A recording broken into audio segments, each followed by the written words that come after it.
Bonsoir à tous, merci beaucoup d'être là. Je m'appelle Mathieu Debuchère, je suis délégué général de l'ARP, la Société civile des auteurs, réalisateurs, producteurs. Et je suis très heureux de vous accueillir dans ce cinéma qui est une petite spécificité à Paris, qui est détenu par des cinéastes, en l'occurrence les cinéastes de l'ARP.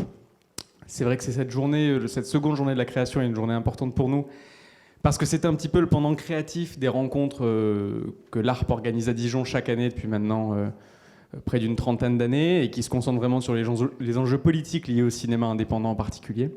Et donc là, on a décidé depuis maintenant 2 ans d'assumer pleinement le cerveau créatif, si j'ose dire, de nos membres, et de réfléchir sur l'évolution du cinéma, au contact par exemple du numérique et de beaucoup d'autres choses. Et donc je voudrais remercier l'ADAMI qui nous a accompagnés pour l'organisation de cette journée, et en particulier de cette table ronde, et remercier Fabrice d'avoir accepté d'animer cet échange. Il y a Pascal Légitimus qui va nous rejoindre dans quelques instants, qui était en répétition. Je te passe la parole, Fabrice, et je crois qu'ensuite il y a 2 clips qui vont être projetés. Mais je te laisse dire quelques mots. Merci beaucoup, bonne soirée. Bonsoir à tous.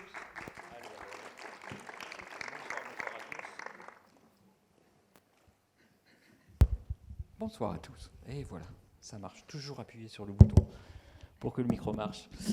Bienvenue dans cette table ronde, cette discussion plutôt, parce qu'on espère que ça sera une belle discussion sur une question qui est assez récurrente dans le cinéma, qui est de savoir pourquoi les acteurs deviennent metteurs en scène. Est-ce que les acteurs n'étaient pas déjà des metteurs en scène, en tout cas dans leur tête? Est-ce que c'est une progression? Est-ce que c'est inné? Est-ce qu'on passe par le fait d'être acteur pour peut-être apprendre sur les plateaux et devenir metteur en scène? C'est beaucoup de questions qu'on va se poser ensemble. On attend donc Pascal qui est en répétition, qui va arriver, Pascal Légitimus, d'ici quelques minutes. Anne Leni est là avec nous. Bonjour Anne Leni. Bonjour.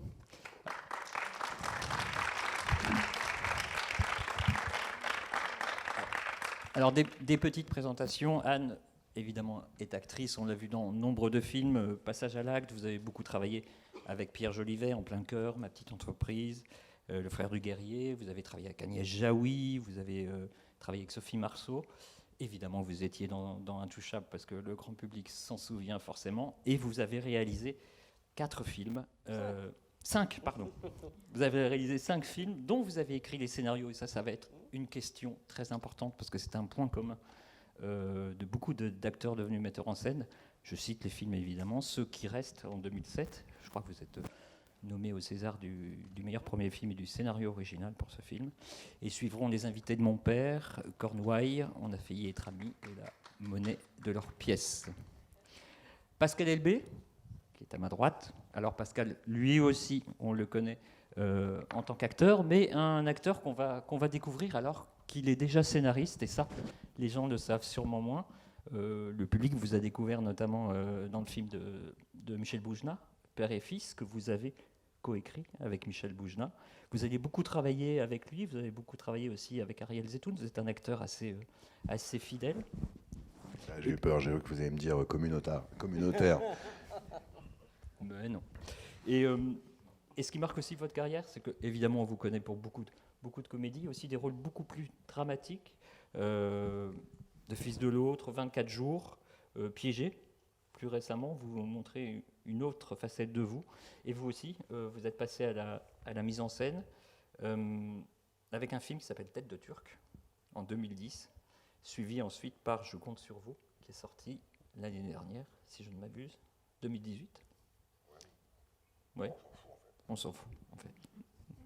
Et on parlera de Pascal Légitimus tout de suite. Alors, on va passer 2 petits films qui ont été réalisés avec le concours de l'ARP.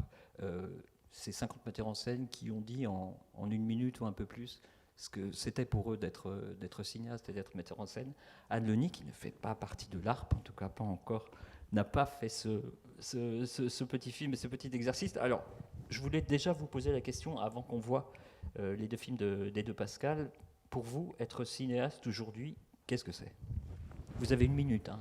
Moi, vraiment, j'espérais très très fort passer après mes collègues pour pouvoir plagier. C'est la galanterie. Eh ben non, c'est raté.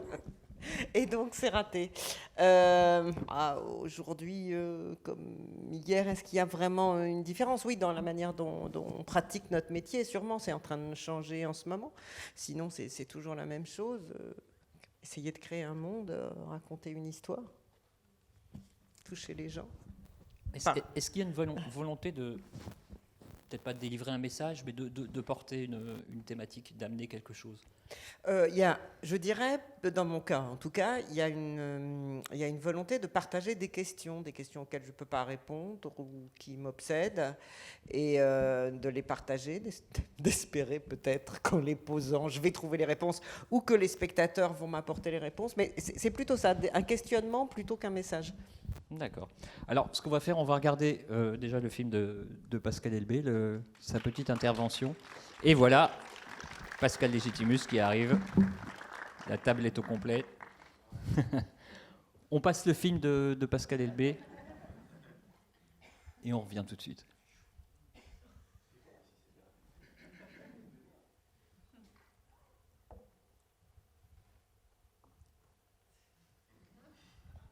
On va voir le film bientôt, je pense. Non, je le refais.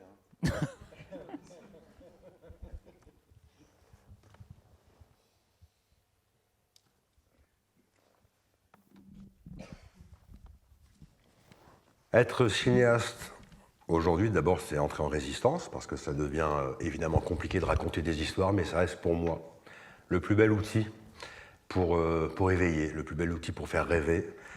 Évidemment, il y a les livres, mais comme le cinéma en général sait travailler aussi avec l'écrit, avec les livres, ça reste, je pense, sans doute le plus bel espace de liberté encore disponible aujourd'hui. Et c'est ce qui permet de rêver, de réfléchir à voix haute.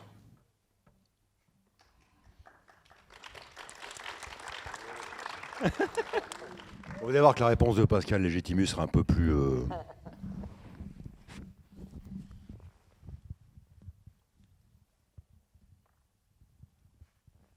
Être cinéaste aujourd'hui, moi qui suis un jeune réalisateur en toute humilité, c'est être témoin du monde. Témoin du monde parce que j'estime que c'est un acte politique et psychanalytique. J'explique. Politique parce que je suis témoin de ce qui se passe. J'ai envie de transmettre soit des émotions ou des choses qui sont en décalage. Et psychanalytique parce qu'en réalisant, je me réalise moi-même. Je grandis en observant, en buvant ce qui se passe autour de moi. Et puis en même temps, le cinéma aujourd'hui a beaucoup changé, évidemment, parce qu'au Moyen-Âge, on chantait. Ensuite, il y a eu la peinture. Ensuite, il y a eu, on va dire, la pellicule. Ensuite, aujourd'hui, c'est le numérique. Et grâce à Internet, on est témoin de ce qui se passe à l'autre bout du monde. Donc, des histoires, il y en a de plus en plus à raconter. Donc, le cinéaste aujourd'hui est témoin et en même temps, c'est un transmetteur. C'est pourquoi, moi, en tant que réalisateur, je transmets et je mets en transe. Alors, Pascal, je vais passer par les présentations parce que je l'ai déjà fait pour nos deux acolytes qui sont là. Alors évidemment, est-ce qu'il faut présenter Pascal Légitimus?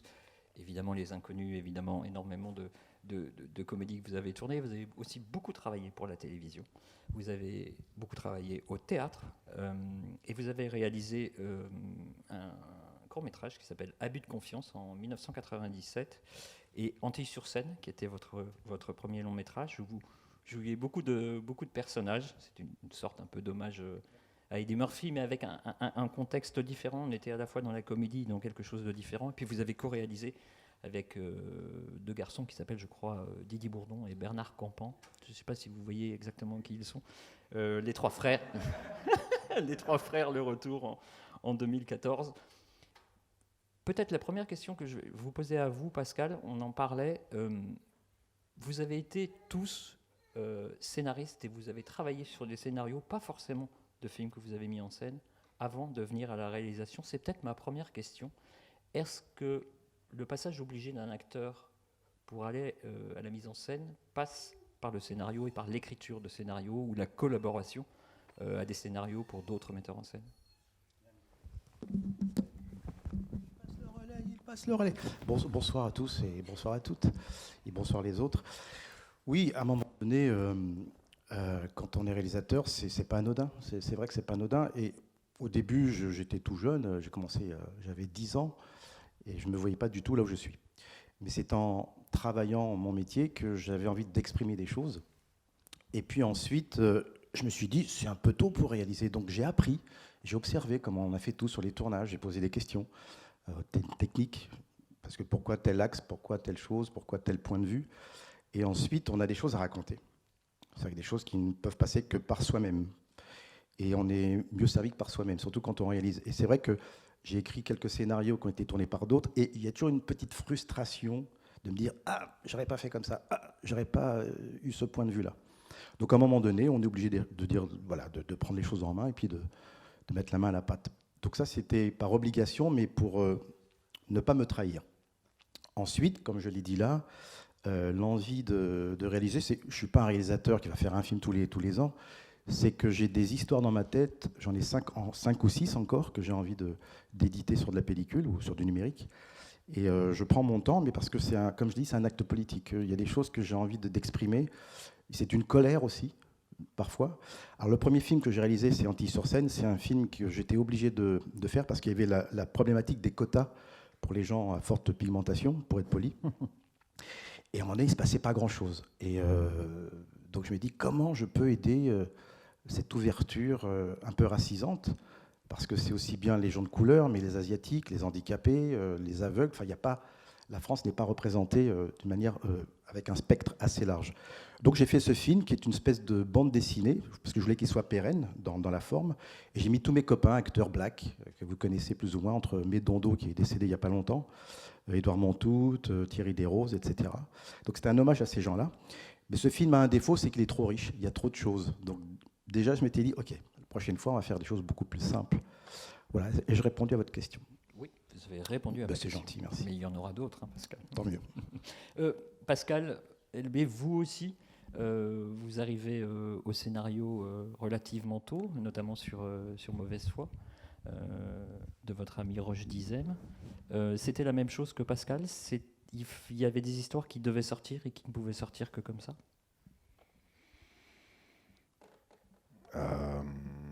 Ou autre, hein, ça peut être une rencontre, non, ça peut être une là où je occasion, rejoins Pascal, c'est souvent, pour avoir écrit pour les autres, c'est un jour l'envie de faire ses propres erreurs. Puis ma mère, quand j'allais à l'école, me disait « fais ce que tu peux, ça détend ». Bon, du coup, j'ai rien fait, hein. Je suis sorti après le bac, mais c'est vrai que c'est de se dire à un moment donné, faire ses propres erreurs. J'ai accompagné des camarades comme Michel Bougenin, Roche Dizem et d'autres, et un jour oui, c'est un peu le même chemin. C'est un jour on voit ces histoires qui sont portées à l'écran et puis on se dit, je trouve que là le point de vue est parasité par peut-être la réalisation par cette façon de raconter l'histoire. Mais après, je vous dis franchement, je trouve que nous autres, les auteurs, je fais toujours un distinguo entre les auteurs et les écrivains. Nous, on est des bricoleurs, on est là pour. C'est un objet de transition. Le but, c'est de faire de l'image. On ne va pas lire des scénarios dans les bibliothèques, dans les écoles. Des scénarios, ça veut rien dire. Extérieur jour, je me fais chier, extérieur nuit, barre-toi. On a un objet de transition. Donc déjà, on est sur un fil, on est des équilibristes, parce qu'on est sur un objet de transition dont on n'a aucune garantie qu'un jour, ils se concrétiseront et que ça deviendra un objet concret. Donc déjà, c'est déjà un métier qui vous met face à une espèce de fragilité de fait. Alors, il faut avoir des idées très ancrées, très chevillées au corps pour se dire, cette idée-là, il faut absolument qu'elle soit partagée parce que sinon, je pense que ma société va rater un chapitre important. Heureusement que j'arrive. Donc moi, c'est plutôt de me dire, oui, à un moment donné, ça devient indispensable, ça devient nécessaire d'écrire, mais d'abord, c'est pour se sauver soi-même. Moi, quand un jour j'ai fait un travail psychanalytique et que j'ai été raconté à mon psy, je fais ce métier pour donner du bonheur aux gens. Bah oui, il m'a traité d'escroc tout de suite au premier virage, il m'a fait sortir de la route. C'est d'abord on fait ce qu'on peut, ce qu'on essaye de... Et un jour, tout doucement, peut-être avec le temps, on commence à faire ce qu'on veut. Mais au début, c'est assez flou. On a cette envie de raconter des histoires, et puis c'est en écrivant, et puis tout doucement en filmant, qu'on commence à trouver son ton, son style, mais surtout, ce que j'aime bien au début, c'est qu'il ne faut pas être parasité par des références. J'ai vu trop de camarades qui étaient parfois, d'ailleurs, comme vous, critiques de cinéma, qui sont passés de l'autre côté, et qui parfois ont mis 1, 2, 3 films pour s'affranchir de cette référence qui les parasite et qui les englue. Ce sont deux métiers très différents. Hein. En tout cas, c'est des métiers différents, mais surtout, c'est la liberté de se dire, il faut être complètement fêlé pour se dire, je vais raconter un film et ça va intéresser les autres. Il faut avoir une espèce de confiance et en même temps de fragilité.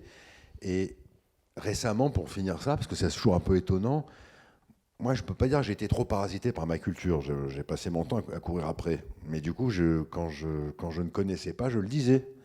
J'ai jamais été celui qui disait, qui faisait semblant de savoir. Alors, il y a des fois, c'était un peu limite. On m'a fait passer pour un âne. Et puis, il y a des fois où j'étais moins con en me couchant. Mais vous voyez, il n'y a pas longtemps, j'ai eu la chance de faire un atelier d'écriture en Suisse avec Stefan Frears. Et à un moment donné, on était à table et je lui parle de Dino Rizzi. Alors je me dis, s'il ne connaît pas parce que je prononce mal, donc je lui montre Dino Rizzi et il ne sait pas qui c'était. Et pourtant, c'est un cinéaste qui n'a jamais écrit, mais il a su, son écriture, c'est de choisir les sujets, finalement. Et finalement, il a eu un propos qui, pour moi, dépasse, après c'est personnel, mais en sincérité et en force, pour moi, il arrive comme Mike Lim et au-delà même de Ken Loach à choisir des sujets qui sont à la fois populaires et très ambitieux. Et pourtant, voilà, quelqu'un qui ne connaît pas Dino Rizzi et qui ne va pas vous faire 2 heures sur le néo-réalisme italien. Et je me dis, c'est ça qui est beau dans le cinéma, c'est quelque part, c'est une fenêtre qui s'ouvre un peu pour tout le monde, mais pas avec n'importe qui. Voilà. Anne, vous êtes passé directement de l'un à l'autre. Votre premier film, vous l'avez écrit, vous l'avez mis en scène. Je le disais tout à l'heure, vous avez même été nommé au César pour ce premier film. Ça a été une envie peut-être un peu plus brutale, brusque, où les choses se sont faites comme ça et vous avez pu vous atteler au projet du temps qui reste. De ce qui... Alors, en fait, moi, au départ, je voulais être écrivaine ou actrice. Je ne savais pas qu'on pouvait être réalisatrice parce que j'étais d'un milieu qui était très loin de ça. Et puis, il n'y avait pas de femme réalisatrice aussi. Enfin, il y avait Agnès Varda, mais à l'époque, pour la connaître, il fallait être très, très pointu.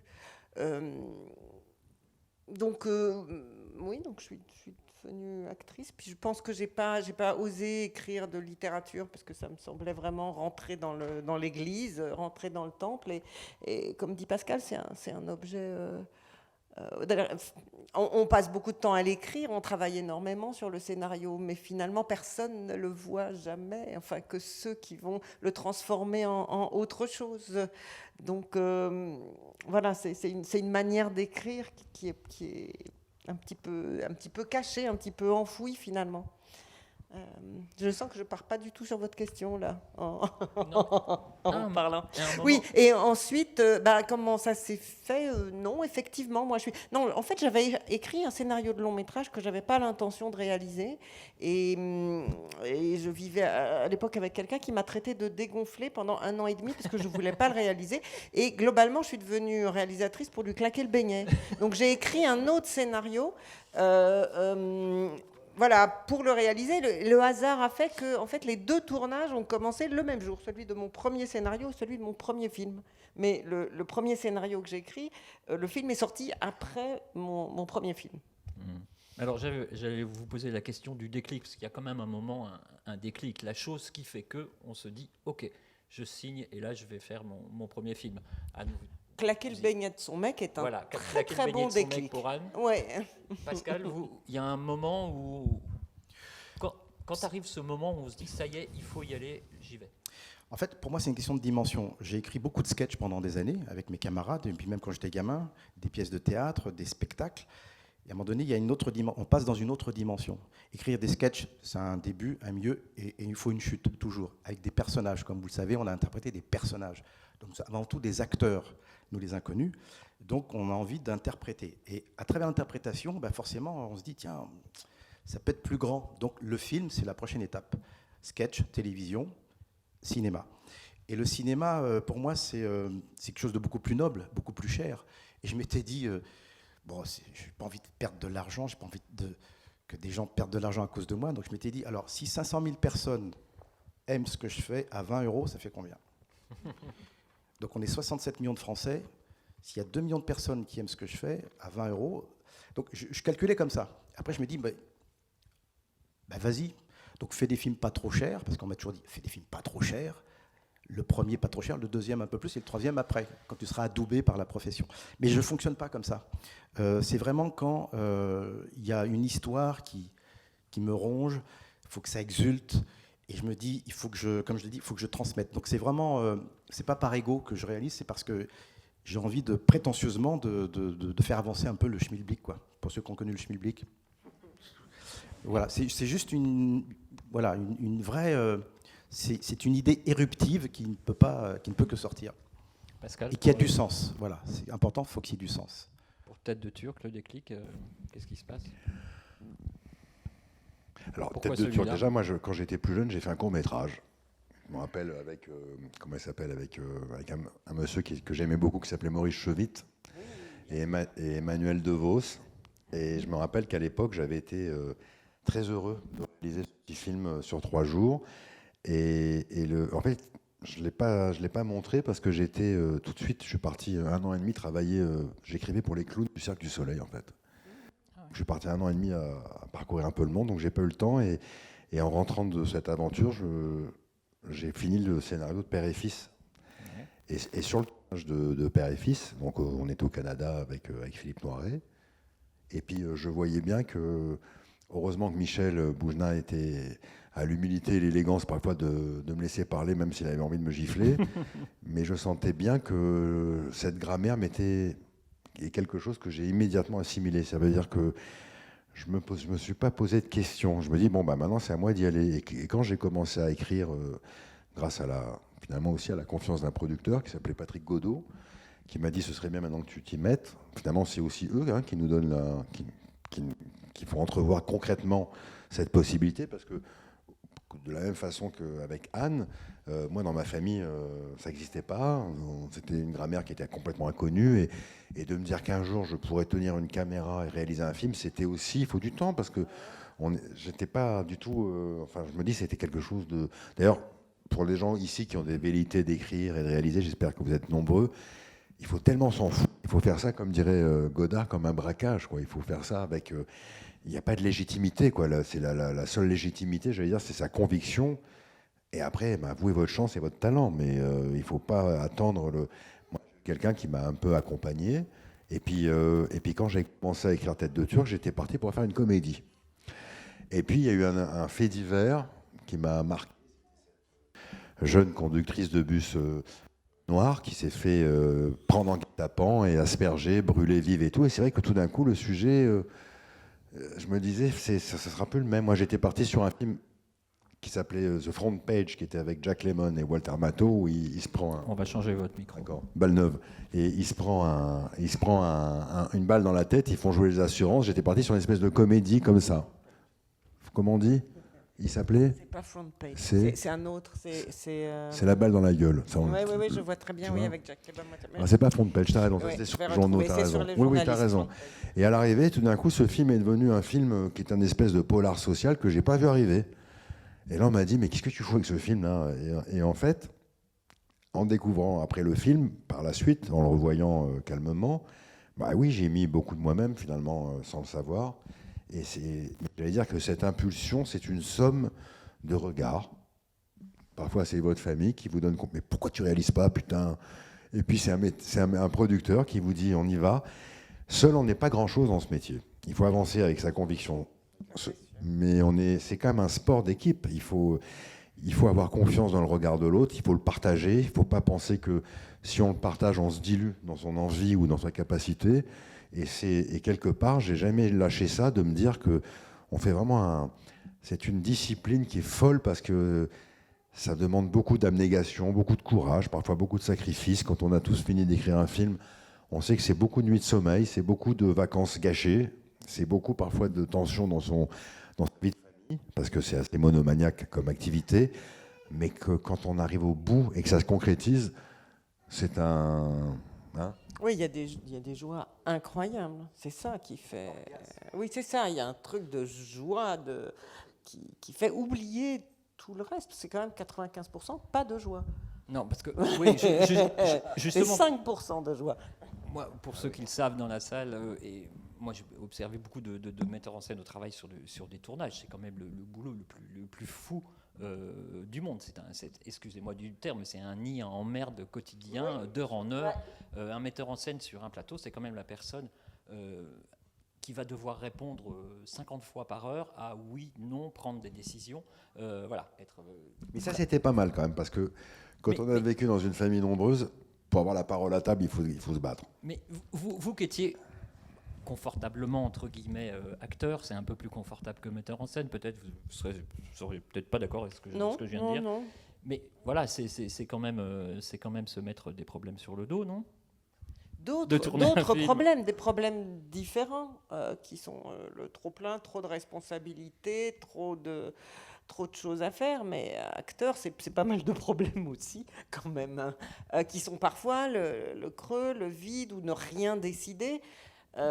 Tout décider, oui, ça peut pour certains être du stress ou une pression, mais ne rien décider, c'est aussi un stress et une pression terrible. Vous en avez souffert ? Mais bien sûr, des fois. Du fait d'être acteur et d'être frustré. Quand on travaille, pas quand je travaille avec des gens qui sont talentueux ou que je comprends le projet, mais des fois d'être coincé dans des trucs et il faut manger, hein, on ne fait pas toujours... voilà. D'être coincé sur des projets où je ne peux rien décider, où je vois qu'à mon sens on prend toutes les mauvaises décisions, toutes les mauvaises routes, et que je peux rien faire, et que si j'ouvre ma gueule, enfin d'abord j'ai pas à ouvrir ma gueule, et que si je l'ouvre juste, voilà, je vais me faire virer. C'est une autre forme de stress. Ça peut être un soulagement finalement, ce nid en merde, je suis d'accord avec vous, qu'un film, que de diriger un film, de tout faire soi-même, de tout décider. Au moins si ça sera raté, on sait que ça sera vraiment sa faute. Pascal Légitimus, vous avez vécu ça aussi ? Oui, effectivement, on a vécu cette frustration grandissante. Quand on vient sur un tournage, on se dit mais qu'est-ce qu'on fait là ? Alors que le scénario est génial, mais il y a toujours un truc qui ne va pas. Soit la production n'est pas bien, ou la cantine n'est pas bien. Voilà. Mais là où je peux intervenir prétentieusement, c'est quand il y a de l'humour. Et bizarrement, on m'écoute un petit peu. Quand je sens qu'il y a un truc qui va capoter, qui n'est pas dans le bon axe, je dis excusez-moi. Alors, comme j'ai une légitimité sans faire de jeu de mots, j'essaye de rattraper le coup. Mais quand c'est du drame ou des sentiments subtils, j'interviens pas par rapport aux décisions. Mais dès qu'il y a un gag, entre autres, ou une réplique qui est pas bien sentie, où il faut changer un verbe ou une intention, voilà, s'il vous plaît, est-ce que je peux me permettre ? On m'écoute un peu, donc, et des fois ça marche souvent, parce que c'est l'expérience tout simplement. Donc voilà. Mais c'est vrai que oui, des fois, il y a des tournages, on se lève le matin, on fait waouh, c'est chaud quoi. Mais bon. C'est bientôt les impôts, 3e tiers, tout ça, à la source, voilà, donc... voilà. Est-ce que vous avez... parce que ça, c'est un autre fantasme qu'on a beaucoup sur les acteurs devenus metteurs en scène. Est-ce que vous avez appris sur les plateaux en regardant les metteurs en scène avec qui vous avez tourné ? Oui ou non ? Alors, vous avez été frustré par moments. Est-ce que vous avez aussi beaucoup appris des gens avec qui vous avez travaillé ? Est-ce que vous seriez même passé à la mise en scène sans les avoir observés et en avoir un peu appris d'eux ? Peut-être, oui, mais quand on voit des bons, puis moi, je sais pas, j'ai eu la chance de travailler avec des gens comme Claude Miller ou Agnès Jaoui ou des gens comme ça, ou Jolivet ou Pascal Thomas. Oui, on voit que c'est possible parce que la langue qu'ils parlent est merveilleusement compréhensible par tout le monde, leurs intentions sont claires, on voit une pensée qui se dégage. Donc, oui, ce qu'ils font paraît tellement limpide qu'on se dit que c'est possible et que ça apprend, il me semble. Puis, je crois que sur un plateau, il y a deux choses. Il y a la direction d'acteur, il y a la mise en scène et il y a la technique. C'est vrai qu'on peut être réalisateur et on peut connaître la technique.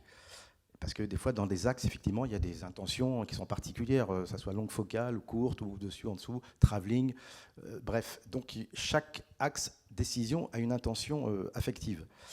Mais c'est vrai que nous, je pense, à force d'avoir travaillé et observé, au niveau des intentions, au niveau voilà, de l'interprétation, on a appris beaucoup et on peut ressentir les choses. Après, la technique, c'est encore autre chose. C'est pour ça que moi, j'ai appris beaucoup la technique. J'ai posé beaucoup de questions pour comprendre. Et puis, vu beaucoup de films, des Capra, des Lubitsch, des Harold Walsh et John Ford. Et puis, d'avoir écouté des documentaires sur leur manière de travailler. Mais il y a toujours une part de chance, une part de risque. On se dit, tiens, je vais essayer ça, on verra ce que ça donne.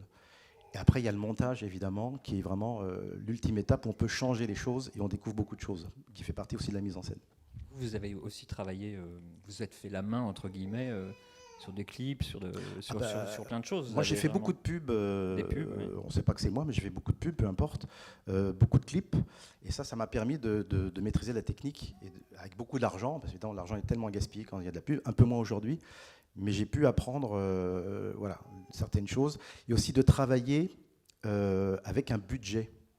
Parce qu'on te donne un budget, il ne faut pas le dépasser. Ça, c'est l'angoisse du réalisateur.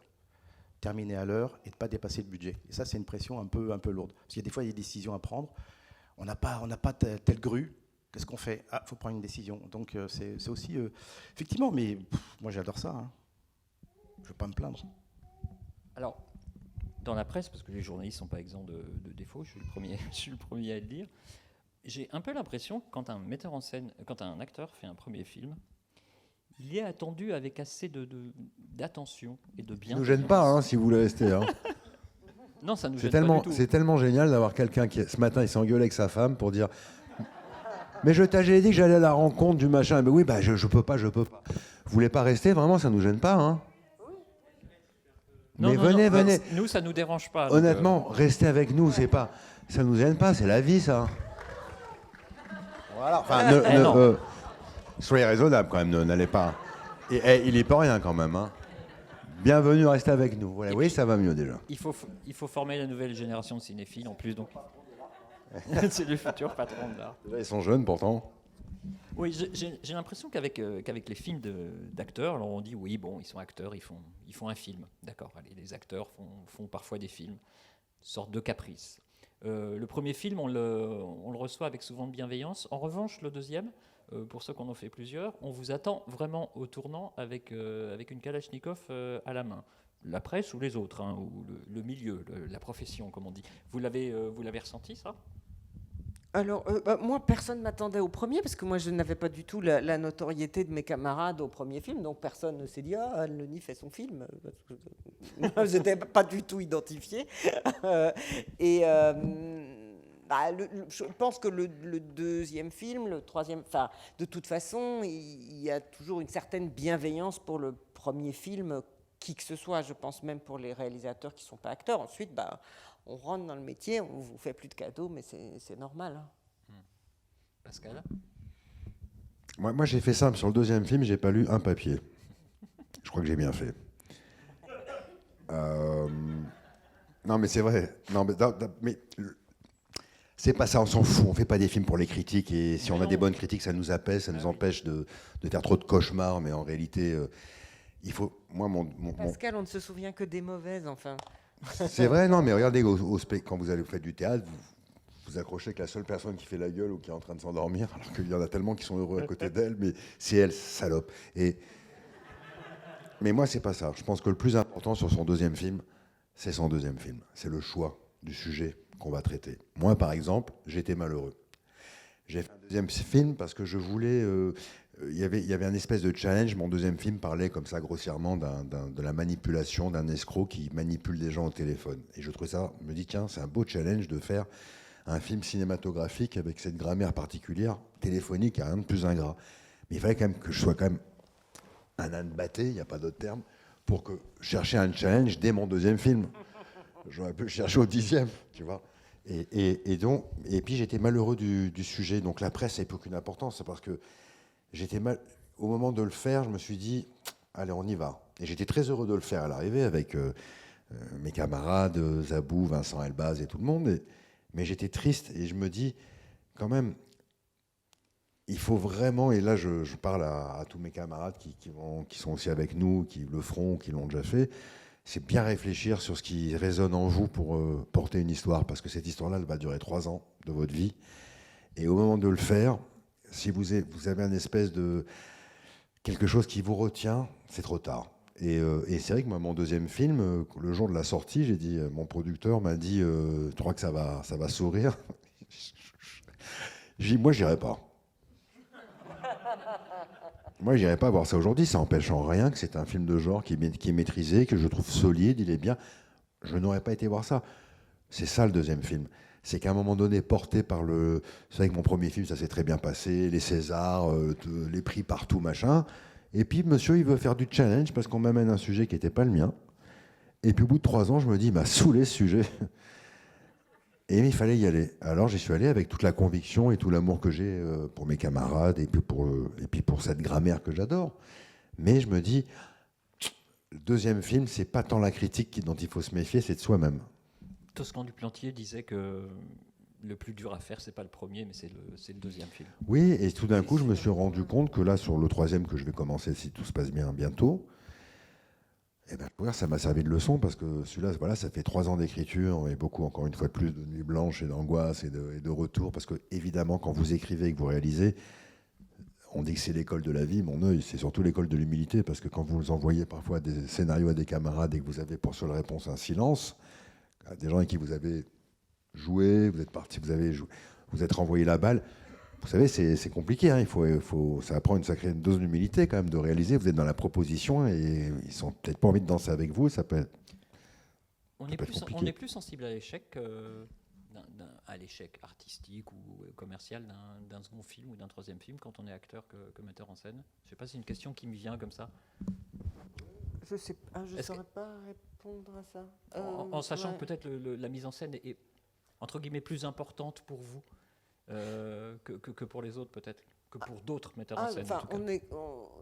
oui, enfin, de toute façon, on est plus malheureux. Enfin, si c'est, enfin, on est plus. Oui, on prend une tôle sur un Encore- film comme acteur. Oui, comme acteur. passe un mauvais week-end, mais voilà, c'est ça. on passe Non, un non, mauvais bien sûr, week-end. c'est pas l'investissement n'est pas comparable, mais je pense que c'est juste le temps qu'on y a passé, comme dit Pascal. Dans un cas, il y a 8 semaines de tournage pour un acteur, et puis dans l'autre cas, il y a 2 ans de sa vie, donc c'est quand même pas c'est pas la même chose. Et puis, quand on est acteur, on peut toujours dire oui, mais le scénario était vraiment pas terrible. T'as vu les dialogues que j'avais? Non, mais le montage, ils ont tout coupé les scènes où j'étais bien. Et voilà. On n'a aucune excuse quand on est réalisateur, aucune. Pascal, vous êtes revenu à la mise en scène avec Les Inconnus pour. Oui, effectivement, autant dans le premier. Alors vous étiez 3 à la mise en scène. Oui. C'est un autre En fait, challenge, ça encore. En fait, les inconnus, je dis inconnus, donc Didier Bernard et moi-même, on a un fonctionnement particulier qui est assez mécanique, c'est presque un automatisme. C'est plutôt Didier qui se colle, on va dire, à la direction d'acteur, avec nous à côté. Bernard, c'est plus au niveau du texte, puisqu'il aime bien, c'est quelqu'un qui aime bien structurer. Et moi, j'apporte beaucoup d'idées. J'ai beaucoup d'imagination et puis j'ai un regard assez juste sur des choses qui ne fonctionnent pas. On peut permuter, mais pour ne pas perdre de temps, on va obligatoirement dans cette direction-là. Mais pour le second, on s'était tellement investis tous les 3 complètement dans cette histoire et on avait vraiment envie de coaguler les énergies que la mise en scène, il y avait toujours Didier devant. Mais voilà, j'ai participé un peu plus sur des points de vue. Et puis au montage, c'est surtout Bernard et moi qui avons fait le montage, parce que Didier était pris sur un long métrage. Donc voilà, en tout cas, on est une famille, on est une équipe. Peu importe qui fait quoi, le résultat, c'est le résultat qui compte, effectivement. Voilà. Vous avez tourné à la télé, vous avez tourné un ou plusieurs épisodes de série, je crois. J'ai fait un épisode de Crime en série, Une série que j'ai fait pendant 5 ans, qui se passait au Portugal. Donc c'était assez compliqué parce qu'il y avait beaucoup de cascades et je m'étais fait engueuler par Patrick Devolf qui réalisait donc les épisodes précédents parce que lui utilisait 2 caméras. Et moi je n'ai utilisé qu'une seule caméra et il avait 21 jours, j'ai utilisé que 19 jours. Et il m'a dit, ouais, à cause de toi, on réduit mon budget, pourquoi tu as fait plus court? Je dis, bah, je sais pas. Alors, dans ma tête, j'avais une réponse, c'est que j'ai beaucoup préparé en amont, j'ai storyboardé, comme je jouais et que je réalisais. Donc, j'avais une telle préparation qu'à la limite, on terminait à l'heure, et puis des fois, on se tournait les pouces, donc on inventait d'autres cadres pour nourrir. Mais la clé, c'est d'avoir un scénario très, très court. J'ai fourni un scénario de 84 pages au lieu de 110, 120 ou 96. Et ma productrice à l'époque me disait, mais t'es fou, tu vas faire quoi, 1h15, 1h20? Je dis, non mais faites-moi confiance. Non mais Pascal, je dis, bah, attendez, c'est moi qui réalise, je joue avec les acteurs, les copains, Christian Heck, Yvon Bach, on va pas, vous inquiétez pas, ayez confiance. Donc elle m'a pourri la vie, on a fait 1h32 à l'arrivée. Donc c'est pour vous dire qu'un scénario, il ne faut pas non plus qu'il soit trop long, parce qu'au montage, on coupe beaucoup de choses, et ça, c'est des choses qui ont coûté cher. Et du coup, on peut peut-être utiliser cet argent pour autre chose. C'est pour ça qu'il y a toujours un jour de retech. C'est ce que je fais tout le temps sur mes contrats. Un jour de retech, s'il y a un truc qui ne va vraiment pas, de garder en stand-by l'équipe et les comédiens pour faire une scène ou un point de vue qui n'a pas été assumé. Alors, dernier thème, on va vous donner la parole, parce que je pense que vous avez des questions. Je discutais avec Jean-Paul Rouff, ça fait quelques jours, au téléphone, et je lui posais la question de savoir comment se comporte un acteur devenu metteur en scène quand il redevient acteur. Et Jean-Paul me disait quelque chose de très intéressant. Il me dit, tout le monde me pose cette question, alors qu'il faut la poser à l'inverse. Et il faut dire, est-ce qu'un acteur devenu metteur en scène n'est pas beaucoup plus malléable et conciliant sur un plateau une fois qu'il a connu le poste de la réalisation. Vous êtes d'accord avec ça? Oui, bien sûr, à 100%. Oui. I agree.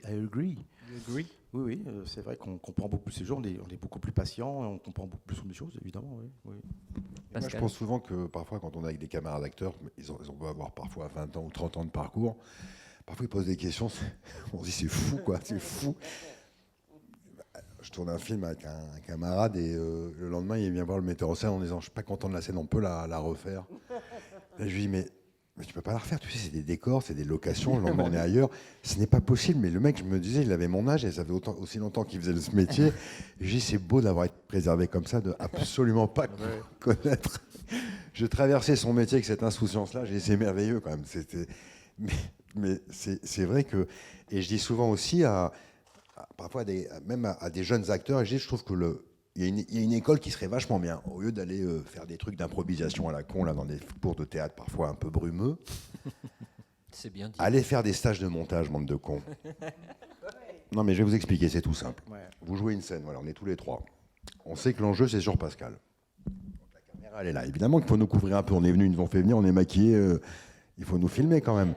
Et on coûte très cher, de moins en moins. Et là, tout d'un coup, il y a moi, donc je commence à être un peu fébrile parce que, je sais pas, pendant qu'on est beaucoup sur Pascal, moi, je sais pas quoi faire. Je suis ce qu'on appelle dans le jargon des acteurs, on est en carafe. Alors c'est là que d'un coup, on vient voir un acteur comme moi et on lui dit, mais tu sais, ce que raconte la scène, le propos, l'enjeu de cette scène, elle est là. Nous, on va être juste en soutien, en regard. C'est notre regard qui est important, mais à peine. Ça va être sur Pascal qu'on va jouer. Une fois qu'on a appris ça, qu'on a appris comment se construit une scène, et donc comment elle s'écrit, et par la suite, comment elle se filme, puis comment elle se monte. Ça nous permet aussi de s'économiser, ça nous permet de gagner en confiance, et ça nous permet de partager notre regard et d'être bizarrement plus écoutés des autres. Je pense que ce serait non mais c'est vrai, hein, un atelier... Un bienfait.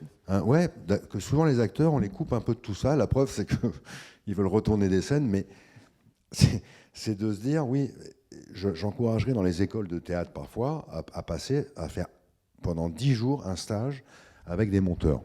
Alors, qu'en oui, pensez-vous, alors Anne? je peux être d'accord. En même temps, des fois, au montage, je me dis si les acteurs se rendaient compte à quel point on va prendre un mot là, un regard là, etc. Non, ils deviendront terriblement paresseux parce qu'ils se diraient, voilà, on peut construire une scène tellement Oui, mais il serait moins en capricieux dehors parfois. de ce il serait plus Il serait un peu moins capricieux. Moi, même au montage son, sur un mot, une intonation ne me plaît pas, je monte une syllabe d'une autre prise. Voilà. Donc, mais c'est vrai que... Juste connaître, si on fait un métier d'image, il faut connaître les tenants et les aboutissants. C'est-à-dire, il faut connaître comment ça se fabrique. Et c'est vrai que c'est épatant parfois de parler moi avec des copains qui me disent qu'ils ne sont pas curieux de ce qui compose leur travail, mais en plus ils ne sont pas curieux du travail des autres. Et je trouve que autant moi on va dire que j'ai dû combler certaines carences de culture que j'ai dû sur le tas demander, apprendre grâce à des gens comme eux.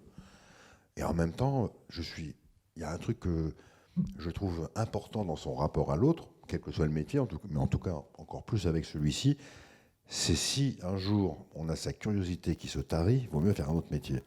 Moi, ça m'aide beaucoup de regarder les gens, mais ça m'aide aussi de regarder le travail des autres, d'aller beaucoup au cinéma. Je suis souvent vive le cinéma, je suis souvent assez surpris par des camarades qui me disent « Oui, t'as raison, je vais jamais, c'est con. » Mais merde. Oh, il y a quand même plein d'acteurs qui vont beaucoup au cinéma aussi. Change d'amis. Ouais, Change d'amis acteur. Moi, j'ai été surpris. Hein. Parfois, quand je demande « T'as vu ça ?» oh, Mais non. alors, je pense aussi que c'est vrai que quand on est acteur, il y a un moment, il faut oublier tout ça. Il ne faut pas trop en savoir. Parce que si je commence à réfléchir à « Oh mon Dieu, ils ont mis la caméra là, et là, la lumière est là. Ça, surtout pas. Et là, mon Dieu, ça ne va pas être mon bon profil. » Et voilà, ça peut commencer vite à empêcher de jouer. On peut savoir aussi, moi maintenant je sais, une scène qui ne donne pas une information principale et on va s'emmerder à tourner dans le froid à 2h du matin et qu'on me dit « et je vais la faire en plan séquence », J'ai dit, voilà, je sais maintenant qu'elle va être coupée au montage, je suis très motivée pour la jouer, parce que, je sais pas, c'est un jeune réalisateur qui se rend pas compte que dans sa durée, le plan ne tiendra jamais et qu'il va être obligé de le couper, et que s'il veut faire aucun plan de coupe, on est mort. Et des fois, je regrette de le savoir. Oui. Mais soyez franc, il n'y a pas des moments où vous avez envie d'aller le voir en lui disant non, là tu te plantes. Moi, ça peut m'arriver très rarement de le faire sur un premier film. Voilà, en disant, voilà, peut-être tu devrais te couvrir un peu, faire un plan de plus, peut-être ça va Voire te faire manquer autre chose. au montage, ça j'évite. Mais sinon, sinon je me permets pas. Tu devrais peut-être élargir le plan où t'en aller. Tu devrais peut-être me laisser Non, parce m'asseoir que- derrière le oui, combo Parce et qu'on dire parle aux des autres stages ce de qu'ils vont faire. montage, mais combien de fois ai-je souffert de travailler avec des metteurs en scène qui ne connaissaient absolument pas notre outil, notre matériau, qui ne connaissaient pas l'acteur. Oui, c'est valable dans l'autre Ça, j'en dans ai l'autre souffert à sens. 90% du temps. Et dans- 90% du temps. Oui, monsieur. Des gens qui, on n'a pas tous la chance d'avoir travaillé avec Chéreau, d'autres, des gens qui connaissent le matériau. Et c'est pour ça qu'en général, quand un acteur réalise son premier film, il y a toujours des bonnes choses à prendre dedans. Non, mais c'est vrai, parce que on connaît une partition et quand il manque un marchepied, un acteur, on la ressent. Donc on n'est pas contre lui, on est avec lui. Et j'ai très souvent souffert du regard de gens qui étaient là pour sans doute faire un film, parfois briller, parfois pour d'autres mauvaises raisons, mais des gens qui connaissent l'outil, le matériau de l'acteur, qui savent nous parler. Moi, j'ai pas eu la chance d'en croiser tant que ça. Oui, et puis il y a des réalisateurs qui connaissent pas, qui pensent qu'une une scène mal fichue, on va la sauver au jeu. Mais juste, on ne peut pas jouer quand c'est mal écrit et que, comme dit Pascal, il manque un marchepied, qu'il manque un truc psychologique. On peut pas le faire, c'est terrible. Et puis nous aussi, on n'a pas peur des acteurs. Il y a beaucoup de réalisateurs qui ont juste peur des acteurs. C'était ma Ouais. prochaine question. Parce que aussi, ils pensent qu'il faut. Je pense qu'il y a une responsabilité des acteurs qui ont tendance à accréditer un mythe que tout viendrait à l'instinct et que le jeu, ça ne se pense pas, ça ne se réfléchit pas, ça se joue avec ses tripes. Les grands acteurs sont des gens qui pensent, qui réfléchissent énormément et qui ont une idée de la dramaturgie, de comment fonctionne une scène, une idée technique de l'ensemble du truc.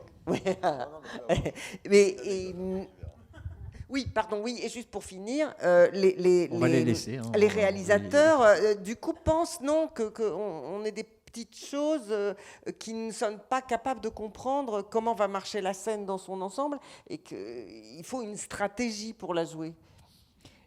Pascal, bien dommage. les Vas-y, 90% dont on parle. Je laisse parler. Juste une Karine, anecdote vas-y, je t'en prie. que m'a raconté Karine Viard. Elle tournait un film avec Anne Leni. Et Anne, tu l'avais énervée ce jour-là parce qu'elle n'arrivait pas à jouer une scène où il fallait apparemment, il y avait de l'accessoire, il y avait tout un parcours un peu, tu t'en rappelles? Et elle m'a dit, qu'est-ce qu'elle m'a énervé? Elle était très agacée. Et Anne, comme elle est actrice, elle lui a dit, bah écoute, c'est simple, tu fais ça, tu bois, elle donne ses répliques, tu reposes, tu machin, tu grimpes sur l'échelle, tu prends l'avion, tu sautes en parachute et t'atterris. Et elle lui fait la scène et l'autre, elle dit, salope, elle l'a fait. C'est pire que ça. Elle m'a dit non, je peux pas le faire ton truc. J'ai dit Karine, je pense qu'on peut le faire. Elle me dit non, je pense qu'on ne peut pas le faire. Et d'ailleurs, fais-le. Et tourne le plan. Elle est allée s'asseoir au combo. Je me suis dit merde, là si je me loupe, alors là en plus on n'est même pas à la fin du tournage, donc la crédibilité c'est pas bien de se la saper en 3e semaine. Il faut attendre la fin de 7e semaine. Et donc j'ai fait la manip et au moment du coupé j'ai entendu Karine au loin derrière le combo qui a fait salope et elle a parfaitement réussi la scène après. C'est beau, bravo. Pascal, les 90% dont parle Pascal, moi c'est un chiffre qui m'étonne assez. Non, mais je suis assez d'accord. On a des autistes, beaucoup de réalisateurs qui sont des autistes, qui n'ont pas le sens de l'humain. Mais heureusement pour nous, Le sens de l'humour. De l'humour, et puis qui ne savent pas vous manipuler, qui ne savent pas vous parler, qui vous traitent. Parce qu'en fait, ils sont un peu des dieux ou des demi-dieux, donc ils ont un pouvoir. Et ça, j'ai l'impression que c'est plus fort que de réaliser une œuvre. Parce que c'est psychanalytique, on dirait qu'ils se vengent, ils ont un pouvoir, donc tu vas là, tu fais ça, et un malin plaisir aussi, un peu sadique, parfois, c'est arrivé, à vous faire du mal parce qu'ils ont le pouvoir.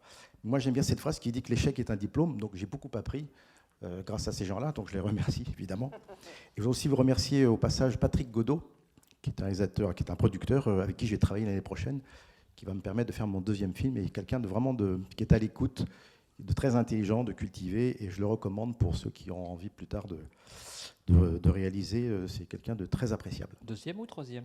Deuxième. Et le troisième, on verra après. Eh ben oui. Voilà. Est-ce qu'il y a des questions dans la salle? Monsieur? Intelligente, sujet verbe complément. Ah oui, tout c'est ça. obligé. Parce que vu la teneur de ce qu'on vient d'entendre, il faut... Au revoir. C'était discret. Bonsoir. Moi, ma question, en fait, elle concernait le fait de se diriger soi-même, enfin, de jouer dans son propre film. Est-ce que c'est quelque chose qui a pu justement vous motiver pour réaliser un projet, ou au contraire, est-ce que c'est quelque chose qui vous fait un peu peur, que vous ne voudriez pas approcher parce que justement, c'est être un peu au four et au moulin? Au four et au boudin, c'est ça que tu as dit? Non. Au moulin, Ah, pardon, désolé. Moi, mon premier film, je n'ai pas joué dedans. Claude Zidi, qui était le coproducteur, m'avait conseillé de jouer dans mon film. Je dis, écoute, j'ai trop de travail, je réalise, voilà, j'ai écrit. Donc je me suis fait faire des caméos. J'ai écrit des caméos, donc des apparitions complètement grimées avec des vrais personnages. Il y en a 5 dans mon film. Et c'est vrai que c'était plus facile pour moi de maîtriser, pour un premier film, l'ensemble de l'œuvre que je devais accomplir, plutôt que de faire... Mais dans le deuxième film, bon, l'année prochaine, j'ai plus de maturité, d'expérience. Voilà, j'aurai plus de joie à être devant et derrière. Je pense vraiment que ça dépend des gens, puisque j'ai des camarades qui le font en étant présents à l'écran tout le temps. Enfin, je sais pas, je pense à Valérie Donzelli ou Agnès Jaoui. Moi, je sais que j'ai joué dans mon premier film un vrai second rôle, mais parce que je me disais, c'est la seule chose que je sais faire et je suis légitime à faire. Tout le reste, je suis un imposteur. Donc voilà, et ensuite j'ai eu tendance plutôt à raccourcir dans tous mes films suivants. J'ai pas beaucoup, moi, de plaisir à jouer, parce que j'adore jouer avec d'autres, mais c'est une énergie très différente. Et personnellement, je trouve difficile de passer de cette énergie-là à l'autre. J'ai pas envie d'aller me faire maquiller, j'ai pas envie de m'occuper de comment je suis, machin, j'ai pas envie de... Puis je me dis aussi que c'est pas forcément agréable pour mes partenaires de se dire, ils jouent tranquillement avec un partenaire et que pendant ce temps-là, je suis en train de faire toutes mes notes que je vais dire après, oui, alors là, tu n'as pas fait ça et j'aurais voulu que tu... etc. Voilà. Moi, j'ai un peu de mal, pas toi ? Ouais, c'est vrai que sur mon premier film, bon, j'étais la plupart du temps dans une civière à moitié brûlée, donc je me suis un peu aidé. Et sur le deuxième film, je devais le faire, et puis je me suis dégonflé. Un mois pendant la prépa, j'ai appelé Vincent Elbaz pour lui dire, Vincent, je suis pas sûr de mon coup, lis-le quand même, mais il a lu 1 heure après. Donc c'était un peu court pour moi, tu vois, et donc je le vois le lendemain matin, et on fait une séance de travail, et puis il faut pas réfléchir. Je me vois lui jeter le scénario en lui disant, il est à toi. Alors que j'avais vraiment pas réfléchi à ça, mais en fait, oui, c'était un film en 6 semaines sur 2 pays. Ça aurait été complètement suicidaire de le faire. Après, maintenant, là, sur mon prochain film, oui, c'est quelque chose, c'est un sujet qui est très personnel. Donc c'est compliqué d'expliquer à quelqu'un d'autre, puisque c'est quelque chose qui parle de... On peut le découvrir, j'espère. On va parler de vos projets tout à l'heure. Ouais, ça parle d'un handicap. C'est un film qui parle sur le handicap qui me touche de près, donc je vais le faire moi, mais avec la crainte de le faire, parce que justement, là où Anne a complètement raison, quand on est sur un plateau derrière, on est avec son équipe. Déjà, aussi ça aussi, il faut que parfois les comédiens, il faut qu'ils comprennent que nous, on est des invités sur le plateau, parce que quand on fait un film, on est 2 mois avant en préparation du film. Donc être en préparation, ça veut dire le matin rencontrer un maçon parce qu'on doit faire un décor de telle façon, l'après-midi rencontrer le directeur d'un centre pénitentiaire, puis le soir un tapissier, puis ce que vous voulez. Vous êtes un espèce de maître d'œuvre, hein. Et pendant 2 mois, vous êtes avec une équipe comme ça, soudée, à travers les éléments, toutes les difficultés d'une préparation. On n'a plus l'argent, il faut reprendre, remettre. Et puis tout d'un coup, je me vois sur le dernier film, mon premier assistant qui me dit « T'oublies pas qu'il y a les acteurs qui arrivent jeudi ?» Et je me vois lui répondre « Ah ouais, il y a ça aussi. » Parce que j'étais tellement avec mon équipe qu'on fait corps et qu'il y a quelque chose de très fort. Donc quand les acteurs ils arrivent, il faut qu'ils redescendent. Sans eux, il n'y a pas de cinéma. Vive les acteurs. Mais nous ne sommes qu'une partie, une composante de cette histoire folle qui est à partir de rien, d'ex nihilo, de bâtir une histoire et de faire en sorte qu'un jour il y a des gens qui sont émus et qui viennent avec leur bébé écouter des gens qui ont fait de l'image. C'est un long processus, mais de jouer dedans, réaliser, non, c'est pas. D'autres l'ont fait, Woody Allen l'a fait très bien, et puis plein de gens, mais je pense que ça participe pas au même plaisir. C'est vrai qu'on n'a pas envie d'être maquillé, on n'a pas envie qu'on nous emmerde d'aller tout d'un coup se préparer alors qu'on est encore en train de On régler. adore ça quand on est acteur. Ouais. Mais pourtant, les 3 quarts du temps, les films réalisés par des acteurs, on les voit souvent à l'écran. Est-ce que c'est pas une demande des producteurs qui préféreraient peut-être que vous soyez présent à l'écran pour aider au financement et à la sortie, au lancement du film, comme élément commercial? Ouais. Bah, C'est souvent le cas quand même. Hein. oui, oui, bien sûr. J'imagine que le jour où Jean Dujardin fera son premier film, s'il dit à la place, j'aimerais bien mettre Étienne Chouard. Pardon, Jean, c'est pas la même chose. Donc c'est vrai, mais là, enfin, non, il faut que ce soit plus ouvert que ça. Et puis c'est pas des bonnes façons d'aborder une histoire quand on est producteur. Après, c'est vrai que avec l'ARP, aujourd'hui, on est un peu dans ces discussions aussi qui nous ramènent aussi à terre. C'est compliqué aujourd'hui de faire du cinéma. On est soumis à certaines règles, et c'est vrai qu'on peut avoir tendance, consciemment ou inconsciemment, à se censurer, parce qu'on sait qu'il y a des sujets aujourd'hui qui auraient du mal à trouver leur chemin, et c'est vrai qu'à même déjà à l'écriture, il faut qu'on soit conscient de ces enjeux, et d'ailleurs, je remercie encore tous les autres camarades de l'ARP, parce que c'est un combat qui est fou. On vit un bouleversement absolument fondamental pour notre devenir d'artiste, et je pense à vous tous qui avez envie peut-être d'écrire et de faire. Le combat, il se joue En ce moment. C'est chaud bouillant, c'est maintenant, et on n'est pas passé loin il y a quelques semaines d'une grosse catastrophe qui concerne l'héritage de Beaumarchais, qui est le droit d'auteur européen. Et c'est vrai qu'aujourd'hui, tout ça, par couche, par strate, finit par nous impacter. Et c'est vrai que quand il s'agit après de fantasmer sur un sujet, moi, il m'arrive parfois d'avoir trouvé une ou deux fois des sujets qui étaient sans doute des sujets de cinéma, des sujets qui auraient mérité d'être filmés pour le cinéma et pas pour un unitaire télé. Et je ne l'ai pas fait parce que je me suis dit le chemin va être tellement périlleux que j'ai manqué de courage. Alors moi j'aime bien la question qui fâche, allons-y. Vous avez peut-être des projets qui ne peuvent pas être produits aujourd'hui dans la structure économique du cinéma français. On sait que la production devient de plus en plus difficile, que sans coproducteur européen ou même international, ça devient quasiment impossible de faire un film, ce qu'on appelle les films du milieu ou les petits budgets. Est-ce que vous seriez prêt à choisir d'autres médias, Netflix ou d'autres, la télévision Est-ce que c'est une ouverture aujourd'hui à laquelle vous pensez? Oui, je pense oui, bien sûr. C'est difficile de se dire là maintenant on ne va plus faire que du cinéma.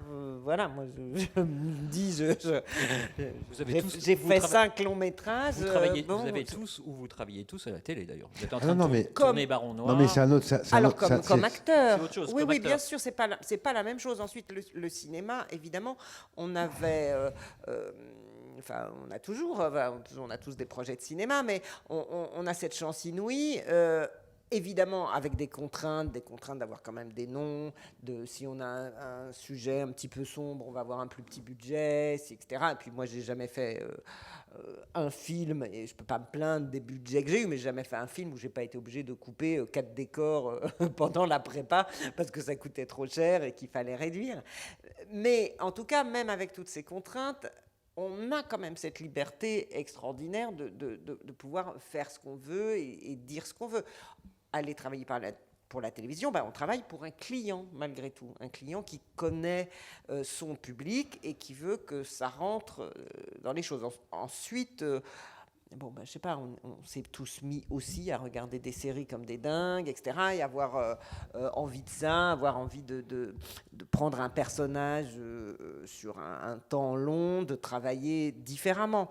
Mais Donc, moi, j'ai un côté, j'imagine comme beaucoup d'entre nous, j'ai aussi des projets de télé, puis j'ai été aussi démarché par des producteurs de télé, à certains à qui, très honnêtement, il y a 10 ans, j'aurais dit non.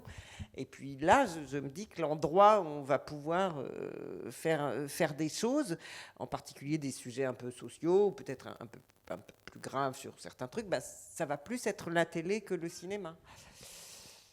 Après, et c'est... les plateformes Les plateformes, voilà, tout ça. Enfin, ensuite, Mais les plateformes, c'est, vous savez, cherchent les diffuseurs après. Ouais. Voilà, mais nous, ça. on est, comment dirais-je,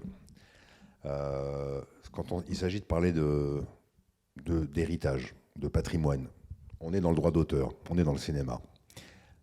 C'est tout le débat qu'on a, surtout que vous avez avec l'ARP depuis un moment donné, c'est que évidemment, pour nous, c'est des possibilités, c'est des fenêtres supplémentaires, des plateformes de travail. Vous avez aujourd'hui Netflix, mais qui est rien comparativement à ce qui va arriver bientôt entre Apple TV, Facebook, Disney et Fox, qui en fait, et encore le plus gros, c'est encore, je crois, Alibaba, c'est ça, ou qui arrive. Enfin, ce qui nous arrive nous dépasse, mais c'est pas ça. C'est tout le combat n'est pas là. C'est de se dire. Est-ce qu'on se vit comme des artisans et on fait de l'art, ou est-ce qu'on est des créateurs, donc avec nos limites aussi, mais bon, des créateurs, ou est-ce qu'on se vit comme des mercenaires de l'image?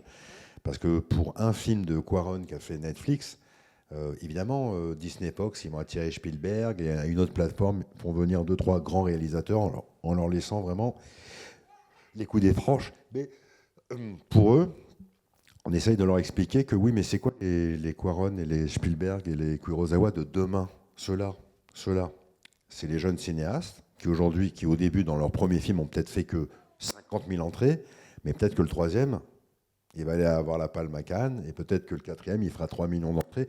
Ceux-là, ils vont disparaître.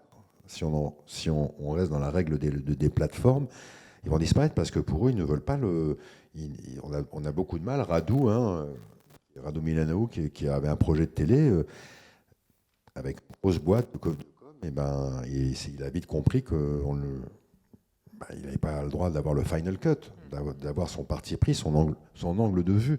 Ça veut dire qu'il était devenu tout d'un coup un fabricant.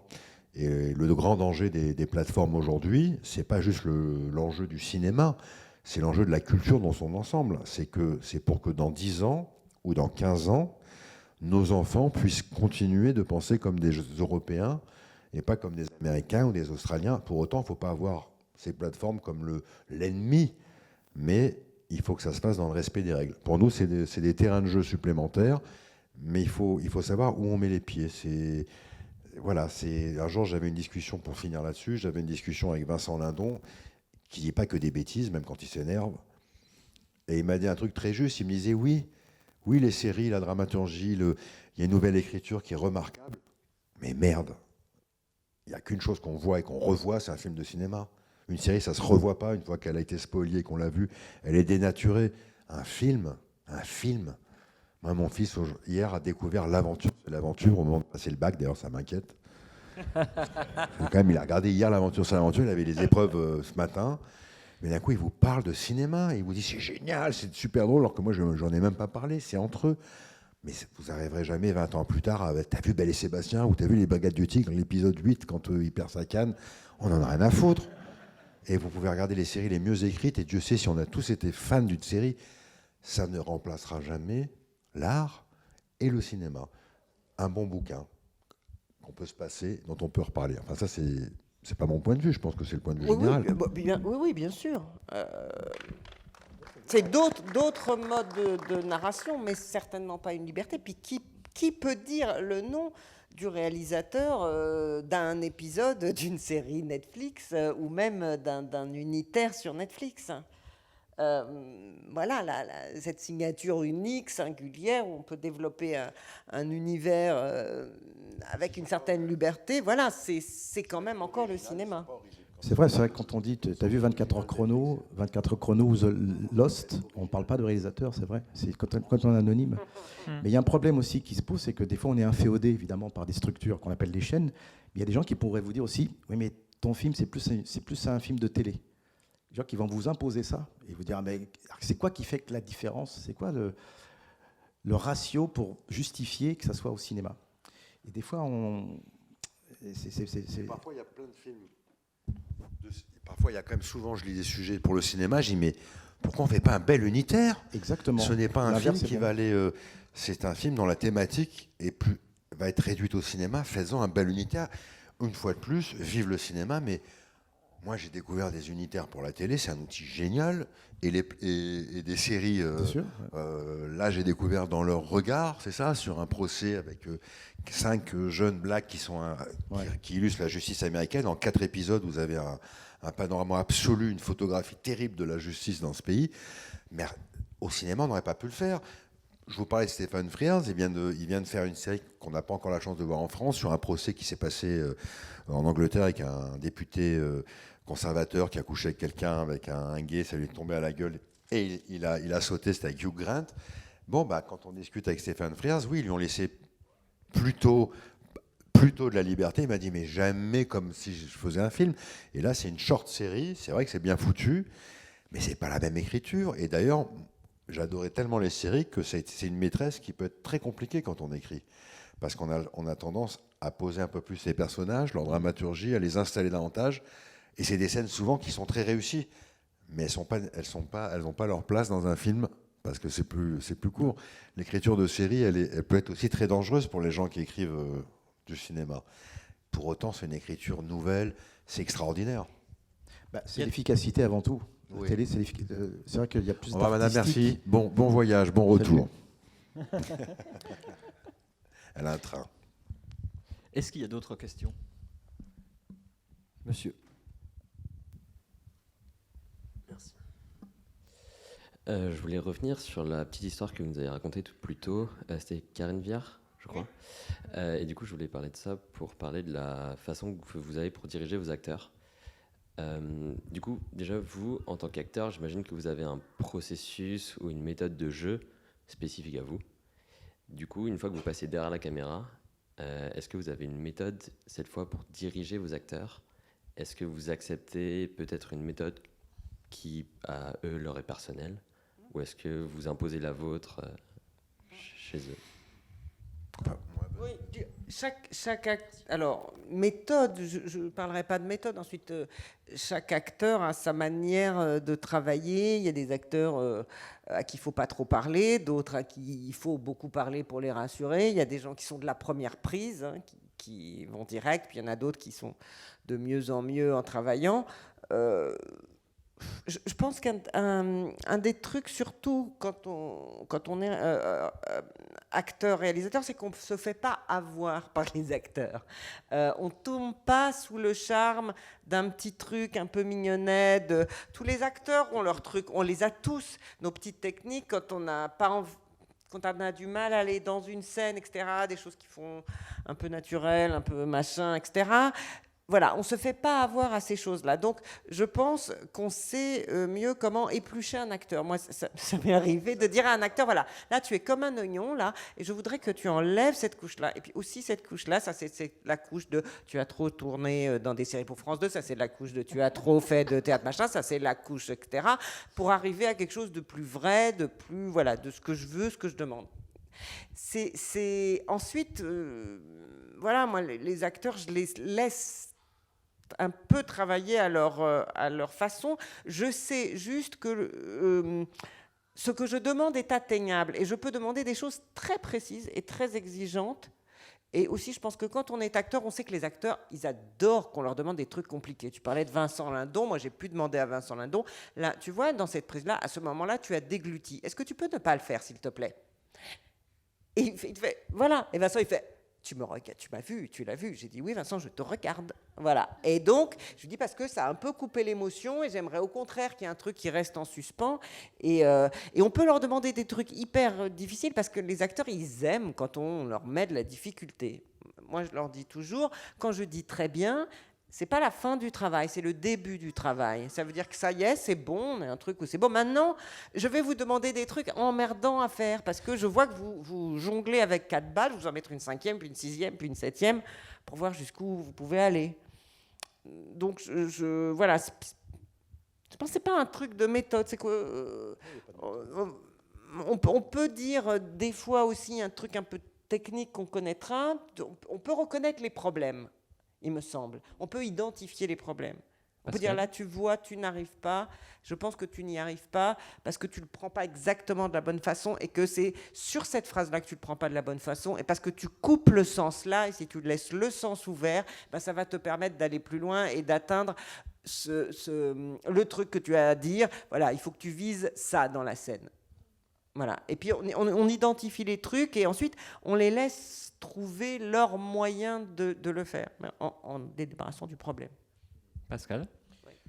Elle a tout dit, mais c'est vrai que pour conclure, il faut identifier les acteurs que tu as en face de toi, il faut identifier leur psychologie pour pouvoir leur répondre et obtenir ce que tu veux. Des acteurs que tu vas un peu taper dessus, d'autres que tu vas prendre à part, d'autres que tu vas expliquer en détail. Donc effectivement, oui, mais la clé, c'est de savoir à qui tu as en face. Voilà. Moi, je rajoute une petite question à la vôtre. Est-ce que le fait d'être acteur permet d'écrire différemment un scénario, des dialogues? Ah, les dialogues sûrement. Ah oui. Parce que moi, je fais toujours des lectures avec les acteurs. Ouais. Non, je pense que... Je crois qu'il est d'accord. Quand un acteur n'arrive pas à dire une ligne de dialogue, 99 fois sur 100, c'est que le dialogue est mal écrit. La syntaxe, c'est pas Et bon. ça, on le sait. Et ça, parce qu'on a tous eu dans la bouche des trucs impossibles à dire. Et Indisables. C'est terrible. Voilà. Donc oui, ça oui. On se les dit, quoi. Et si on se les dit, les dialogues... C'est vrai. Moi, il m'est arrivé de faire faire 2 fois 2 séries de télé. Une série qui est adaptée d'un bouquin d'Alan Coben et une fois de Michel Bussy, c'est ça. Bon, déjà, on peut pas dire que ce soit non plus James Ellroy et c'est déjà pas non plus partir de. Mais là, les adaptations, heureusement qu'on était quelques acteurs souples, soudés et souples pour rejouer la scène et la réécrire. Et 2 fois par semaine, on avait je me rappelle de 2 séances avec Alexandra Lamy où on était avec le producteur et Alan Coben au téléphone là-bas à New York. On réécrivait des trucs parce que on sentait bien. Mais ça, c'est parce que on a ça en nous. On a cette souplesse-là de pouvoir analyser tout de suite. On se dit, mais ce truc-là, c'est beaucoup trop écrit. Là, je sens la patte de l'auteur. C'est pas naturel. Mais, voilà. Mais après, maintenant, juste pour finir avec l'histoire même de la méthode, vous savez, moi, je pense qu'à un moment donné, il faut laisser tomber les manuels de comment écrire un scénario. Il faut laisser tomber les mecs qui vous parlent trop de méthode. Vous savez, quand on était au théâtre, combien de fois on m'a emmerdé avec Stanislavski, Grotowski, j'ai toujours pas compris. J'aurais mieux fait d'aller lire Dostoïevski plutôt que de m'emmerder avec Grotowski. Non, mais c'est vrai. Et je me dis, parfois, il faut, je vous assure, c'est un métier quand même qui est particulier. Vous avez vu, il y a personne d'entre nous qui a le même profil. On vient tous de milieux. Et on n'a pas fait l'ENA du cinéma ou pour certains on a fait la Fémis peut-être, mais je trouve qu'il faut y aller avec un couteau comme un gitan et avec sa conviction et se dire bon bah cette histoire c'est la mienne. Je ne sais pas si elle ressemble aux autres, en tout cas c'est la mienne et j'y vais. Et quand on te donne le feu vert pour y aller, tu verras qu'avec les acteurs tu vas trouver le chemin et que tu vas voir sur la situation il est compliqué celui-là. Et ben tu vas l'avoir différemment. C'est un rapport amoureux. C'est un rapport à l'autre qui est un rapport amoureux. Quand on est entre acteurs, même parfois, on essaye de se charmer pour se séduire, pas pour forcément prendre l'ascendant, mais surtout pour se charmer, pour que ça devienne un exercice de séduction. Et donc, si vous êtes séduit, ben, vous allez au-delà. Mais il faut parfois, je vous assure, moi, j'aime. C'est difficile toujours de donner des conseils parce que nous-mêmes... Il faut aimer ses acteurs. On ne peut pas filmer quelqu'un dont on n'est pas amoureux, homme ou femme. Il faut aimer ses acteurs. Il faut les aimer pour qu'ils puissent jouer aussi, c'est ça. Et vous ne laissez pas bourrer le mot parfois par un prod ou des mauvaises raisons de choisir quelqu'un que vous n'aimez pas. Ça, c'est terrible.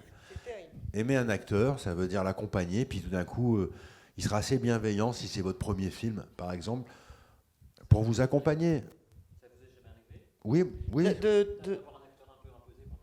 Alors, non, mais ça m'est arrivé de me tromper. Et... Pas souvent, heureusement, mais de me tromper. Non, c'était que ma faute à moi. Et ça, c'est difficile de diriger quelqu'un voilà, qu'on n'aime pas. Parce que, ne serait-ce que quand on aime un acteur, il joue bien.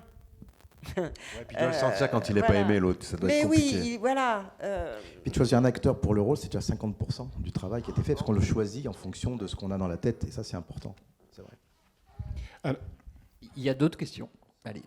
Oui, j'allais oublier. Mais parfois, il peut y avoir des miracles en série TV, par exemple. Bon, Amicalement Vôtre. Quand on connaît un peu l'histoire. Alors je sais, c'est vieux, d'accord, mais bon, il faut connaître un peu l'histoire. Ça a été fait en 24 épisodes. Il devait y avoir même une deuxième saison. Et en fait, ça s'est joué comme ça, c'est-à-dire qu'il cherchait quelqu'un pour jouer le New-Yorkais, donc ça a été Tony Curtis. Mais à l'époque, Tony Curtis était sur la pente descendante, il ne tournait plus vraiment. Et donc, Lou Grade, qui était le producteur de Amicalement Vôtre, a dit, vous inquiétez pas, les mecs disaient non, Tony Curtis, il refusera de faire la télévision, même s'il est un peu de la loose. Hors de question, il n'en a jamais fait. Et Lou Grade a dit, vous inquiétez pas, je vais aller le voir, et je suis sûr qu'il ne refusera pas. Il va le voir, la première chose que lui dit Tony Curtis, en ouvrant la porte, vous savez, je n'ai jamais fait de télévision. Il va falloir, vous inquiétez pas, on a un budget. Et là, c'est vraiment miraculeux, parce que si on imagine le rôle de Tony Curtis, de Danny Wilde, je veux dire, il n'y avait personne d'autre pour le jouer. Et regardez, les mômes, les gamins, quand vous discutez avec eux, quand ils regardent les replays d'Amicalement Vôtre, ils adorent parce que c'était excessivement bien joué, il y avait du dialogue et tout ça. Et même si à l'époque, Tony Curtis, il y avait des heurts avec Roger Moore, ça ne marchait pas trop, à la fin, il disait « Je suis très fier d'avoir fait ça parce qu'effectivement, on retiendra aussi de Tony Curtis qu'il a été quand même Danny Wilde ». C'est quoi votre question ? Non, parce que vous disiez les séries patati. Non, effectivement, parce qu'il y a des séries Kleenex, mais là c'est une série qui est vraiment Le Prisonnier. Qui est dans... pareil, mais là c'est de l'entertainment. Là, c'est vraiment de l'entertainment de haute qualité. Ouais. Sans oublier la part française avec les doublures, Michel Roux, oui, absolument, qui doublaient les acteurs qui ont rajouté leurs pattes et qui ont donné ce petit plus. C'est vrai, dans la version française, et le bien sûr. Mais bon, voilà quoi. Comme quoi, il faut pas. Ah oui, on est d'accord. Non, bien sûr, non, attendez, moi hier soir j'étais jusqu'à 1h du matin sur cette série-là, dans leur regard et tout. Là, les séries me donnent aujourd'hui sans doute plus de... Mais bon, j'ai pris ma carte cinéma, là, j'ai pris 2-3 cartes, je peux vous dire que je me suis un peu éclaté, mais un peu plus au cinéma que... Oui, mais les séries, quand on en voit beaucoup des séries, au bout d'un moment, moi quand je vais revoir, et j'en regarde beaucoup, alors j'adore. Mais je vois un film, j'ai l'impression que ça m'a remis les compteurs à zéro, que ça me relave la tête. Je me dis, oui, c'est vrai, c'est ça. On consomme, c'est ça qu'on veut faire, c'est ça qui est bien. On consomme des séries. Exactement. Justement, il ne faut pas les consommer. On joue du cinéma. Il faut choisir, non, mais je l'ai choisi, choisir la qualité. Je ne regarde pas n'importe quoi. Mais néanmoins... Regardez Vera, regardez des trucs comme ça. Bon, voilà.